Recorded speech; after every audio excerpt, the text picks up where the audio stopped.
Welcome to smart commerce and management hub. Smart commerce and management హబ్లో balanced score card అంటే ఏంటో తెలుసుకుందాం. Robert yes కల్పన్ మరియు David P Norton అనేవాళ్ళు ఈ బ్యాలెన్స్డ్ స్కోర్ కార్డ్ అనేది 1992లో ఇంట్రడ్యూస్ చేశారు. దీన్ని అసలు బ్యాలెన్స్డ్ స్కోర్ కార్డ్ అంటే ఏంటంటే ఆర్గనైజేషన్ యొక్క పర్ఫార్మెన్స్ అనేది ఎలా ఉంది, దాని యొక్క విజన్ మిషన్ని కరెక్ట్గా ఎనలైజ్ చేసి దాన్ని రీచ్ అవటానికి సరిగ్గా పర్ఫామ్ చేస్తుందా, సరైన స్ట్రాటజీస్ వేస్తుందా, అలాగే ఈచ్ ఏరియాలో ఆర్గనైజేషన్ అనేది ఎలా వర్క్ చేస్తుంది, ఆ విజన్ మిషన్ రీచ్ అవటానికి కరెక్ట్గా వర్క్ చేస్తుందా, వాళ్ళ యొక్క పర్ఫార్మెన్స్, ఆర్గనైజేషన్ పర్ఫార్మెన్స్ ఎలా ఉంది, ప్రతి ఏరియాలో వాళ్ళ డెవలప్మెంట్ ఎలా ఉందని తెలుసుకోవడమే బ్యాలెన్స్డ్ స్కోర్ కార్డ్. అప్పుడు ఏం చేస్తారంటే ఆ డెవలప్మెంట్ అనేది తెలుసుకున్న తర్వాత వాళ్ళ పర్ఫార్మెన్స్ని బట్టి వాళ్ళకి ఒక స్కోర్ కార్డ్ అనేది ఇస్తారు.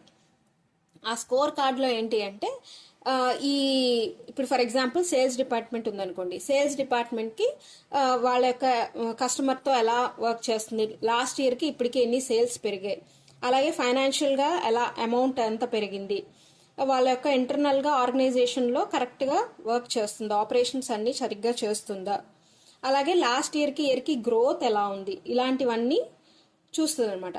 The 4 key areas when it measures the performance are main key areas ఏంటంటే ఏమేమి చూస్తుందంటే ప్రతి డిపార్ట్మెంట్లో customer business, how they view the organization, customers అనే వాళ్ళు ఆర్గనైజేషన్ ఎలా చూస్తున్నారు అంటే కస్టమర్స్ పెరిగారా లేరా ఇప్పటికి అప్పటికి, అలాగే internal process, how well the organization runs its operations, అంటే ఆర్గనైజేషన్ యొక్క ఆపరేషన్స్ అనేవి బాగా పెరిగాయా, అంటే ఫర్ ఎగ్జాంపుల్ సేల్స్లో ఆర్డర్స్ ఉన్నాయనుకోండి, లాస్ట్ ఇయర్కి ఆర్డర్స్ పెరిగాయా, ఆపరేషన్స్ పెరిగాయా, ఫైనాన్షియల్గా అంటే లాస్ట్ ఇయర్కి ఫైనాన్షియల్గా ఆర్గనైజేషన్ అనేది గ్రోత్ అయ్యిందా, learning and growth, how well the organization is developing its employees and improving, అంటే ఎంప్లాయీస్ అనేవాళ్ళు ఈ ఇయర్కి వాళ్ళ యొక్క పర్ఫార్మెన్స్ అనేది ఇంప్రూవ్ అయిందా లేదా అనేది చూసుకుని, ఈ 4 ఏరియాస్ చూసుకుని దాన్ని బట్టి ఒక స్కోర్ కార్డ్ అనేది ఇస్తారు.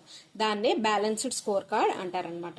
మీకు గనక ఈ వీడియో నచ్చితే దయచేసి లైక్ చేయండి, షేర్ చేయండి, సబ్స్క్రైబ్ చేయండి. Thanks for watching.